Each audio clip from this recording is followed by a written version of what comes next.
Estamos de volta com a RN Acontece e o nosso entrevistado hoje é o secretário estadual de Administração, Cristiano Feitosa. Secretário, boa tarde, bem-vindo. Boa tarde, Ana, obrigado. Secretário, a Arena das Dunas, o contrato do governo do estado com o consórcio Arena das Dunas, agora de competência da Secretaria Estadual de Administração, foi o que trouxe o recém-assinado decreto do governador Robson Faria. Como o senhor avalia agora assumir a gestão desse contrato?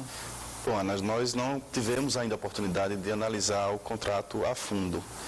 Essa mudança foi em decorrência de que, quando houve a formalização do contrato, existia a SECOPA, a Secretaria Extraordinária da Copa, que era o mesmo secretário diretor-geral do DR. Como a SECOPA não existe mais, a intenção do governo é que, como a Secretaria de Administração é que administra todos os bens, todo o patrimônio do Estado, fique também responsável pela fiscalização do contrato do Arena das Dunas. Nós estamos formando uma equipe na Secretaria para que essa fiscalização seja intensa e na forma como deve ser feita. O senhor é procurador de carreira e uma decisão na Justiça já enseja esse contrato da Arena das Dunas, que é a decisão que determina a suspensão, ou melhor, o pagamento em juízo da prestação, enfim, daquela mensalidade de 12 milhões de reais. Como foi que o senhor avaliou essa? Primeiro, a decisão do TCE, o relatório da auditoria e depois já que ensejou essa decisão judicial. Esse relatório do TCE é um relatório do corpo técnico do tribunal, e que apurou já um prejuízo de 77 milhões, já concretizado. Em razão disso, o Procurador-Geral do Estado ingressou com a medida judicial para resguardar os interesses do Estado e o magistrado do FEI determinou o depósito em juízo. Então, nós estamos aguardando, primeiro, que o pleno do TCE, o plenário do TCE, analise esse relatório, que ele ainda não foi acolhido, e segundo, uma nova decisão judicial determinando qual procedimento deve ser adotado pelo Estado.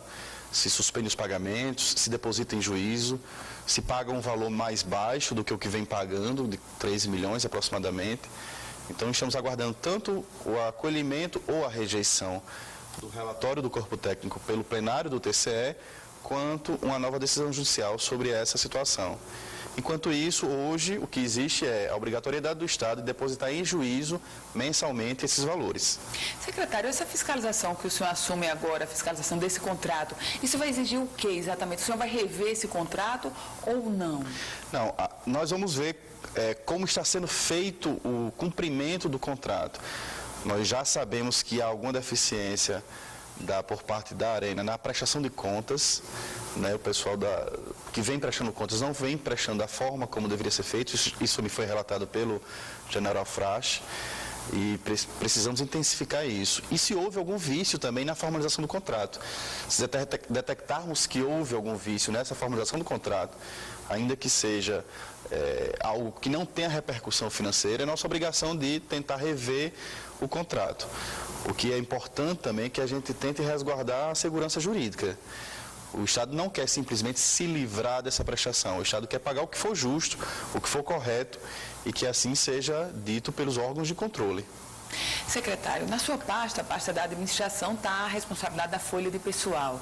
E uma decisão recente do desembargador Dilermando Mota ensejou na obrigatoriedade do Estado pagar em dia, no caso dos policiais civis, ou, se não pagar em dia, pagar aí com uma correção. Como foi que o senhor avaliou essa decisão?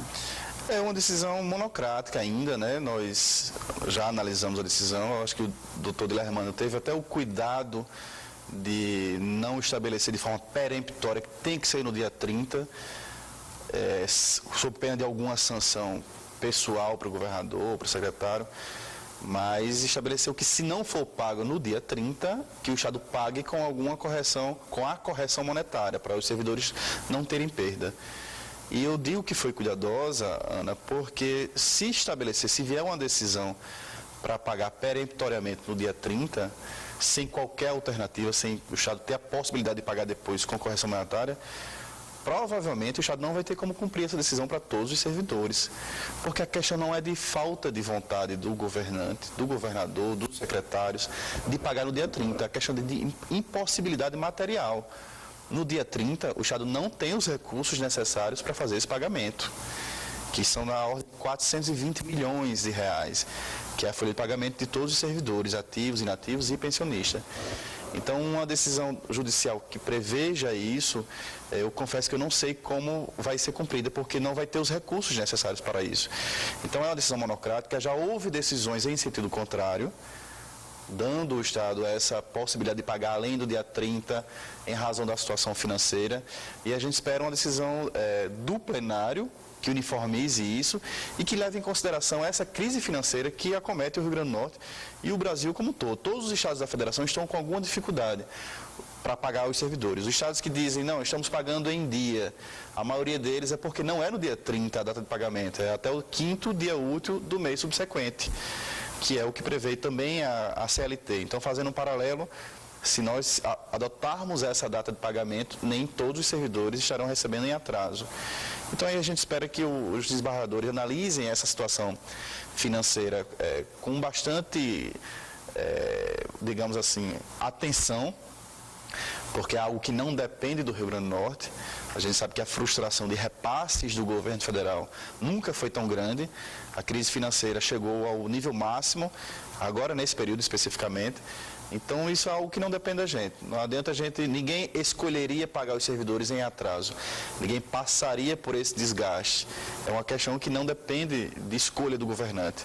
Secretário, por falar em pagamento, estamos aí no dia 27 de julho. Já há um calendário de pagamento para o funcionalismo referente agora ao mês de julho? Não há uma definição ainda, porque, como eu falei, com essa crise, à medida que os valores entram no Tesouro Estadual de arrecadação própria, de ICMS, dos demais impostos, ou que vai havendo repasses do governo federal, é que a gente vai refazendo o calendário. A intenção do governo é pagar, obviamente, o quanto antes. Mas essa intenção esbarra, como eu falei, na impossibilidade material. Sobre a decisão judicial... Acho que é importante deixar claro também, Ana, que o governo tem adotado outras medidas para trazer esses pagamentos de volta para o dia 30, reduzindo as despesas do Estado. Alguns imóveis vão ser vendidos para fazer caixa para o Estado, para que os servidores não sejam penalizados. Então, o governo não está inerte, a gente está estudando e adotando medidas. O custeio do Estado foi reduzido drasticamente em 2015 e 2016. Há 15 dias foi publicado um decreto reduzindo novamente o custeio do Estado para que sobrem os recursos para pagar os servidores. A prioridade é o pagamento dos servidores. Essa venda dos imóveis, secretário, uma das atribuições da Secretaria de Administração é cuidar do patrimônio do Estado. Essa venda de imóveis, ela está em que estágio? É algo a curto prazo, só no próximo ano? Qual o prognóstico que o senhor traz? Foi criada uma comissão por decreto para estudar especificamente esse tema, que é a alienação dos imóveis que não estão em uso, que não vão fazer falta, digamos assim, para o Estado. E essa comissão está fazendo um levantamento de quais são esses imóveis. Depois é feita uma avaliação financeira dos imóveis, é enviado um projeto de lei para a Assembleia Legislativa autorizar, e depois é feita uma licitação. Então, isso não é uma coisa que é rápida, tão rápida quanto gostaríamos. Mas essa comissão tem dado a celeridade que o caso requer. Há uma estimativa de quanto o Estado pode arrecadar com essa venda de imóveis, secretário? Não, a gente não tem o valor estimado ainda, mas tem imóveis que custam mais de 100 milhões, um único imóvel. Então, a gente espera que seja um valor bastante vultoso para contribuir para o pagamento dos servidores e demais despesas de fornecedores que o Estado precisa fazer. Secretário, quando se fala de imóvel, a gente lembra sempre de alguns imóveis que o Estado tem que não estão sendo usados pelo Estado, mas por terceiros. E aí eu faço referência, por exemplo, ao terreno do Aeroclube, Parque Aristófanes Fernandes. Esses imóveis, eles também podem ser já em venda, secretário? Eles podem sim. Alguns, né? Uns fazem parte do fundo garantidor das PPPs. Esses dois que você falou especificamente fazem parte do fundo garantidor. E tem sido alvo de decisões judiciais por parte da Procuradoria-Geral, justamente para retomar o uso desses imóveis. O Aeroclube, a Procuradoria-Geral já ganhou hoje a posse do imóvel, é do Estado, então está havendo negociação com o pessoal do Aeroclube para que de que forma isso vai ser transferido para o governo do Estado, se parcialmente, se totalmente. A gente pode fazer uma parceria com eles, com as escolas estaduais, usar a área que é a área de esporte que eles têm muito boa, e eles permanecerem parte do imóvel, enfim. Uma série de alternativas tem sido estudada pela Procuradoria-Geral do Estado, em parceria com o Aeroclube e com a Procuradoria do Patrimônio do Estado. Secretário, voltando um pouquinho à situação daquelas decisões judiciais. Teve a decisão aqui do Tribunal de Justiça, teve a decisão do ministro Ricardo Lewandowski ensejando no caso dos servidores do Rio de Janeiro. O senhor tem nenhum efeito cascata no caso específico do Tribunal de Justiça, ou seja, outros sindicatos entrarem com esse mesmo pleito da Polícia Civil? Eu não acredito que aquela decisão do ministro Lewandowski se estenda ao Rio Grande do Norte de forma geral, genérica. Porque o Rio de Janeiro houve uma situação peculiar. O Rio de Janeiro recebeu 3 bilhões de reais do governo federal para ajudar, inclusive, no pagamento da folha. Então não tem por que atrasar salários. Fazendo um comparativo percentual com o Rio Grande do Norte, com quanto representa a folha de pagamento do Rio Grande do Norte, se fôssemos receber essa ajuda da União que o Rio de Janeiro recebeu, ingressaria nos cofres públicos do Estado do Rio Grande do Norte 750 milhões de reais. Então, se a gente receber esses recursos, certamente também não haveria mais atraso nos salários, na remuneração dos servidores. Então, o Rio de Janeiro teve uma situação diferenciada, que com toda certeza isso levou a uma decisão também diferenciada no âmbito do Supremo Tribunal Federal. Por isso que eu não acredito que aquela decisão vai se espalhar de forma generalizada para os demais estados. Secretário Estadual de Administração, Cristiano Feitosa, obrigada por seus esclarecimentos, por sua entrevista aqui no RN Acontece. Eu que agradeço, boa tarde. Obrigada, boa tarde, secretário.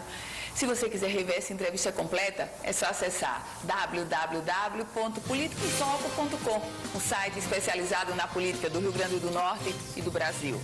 O RN Acontece vai ficando por aqui.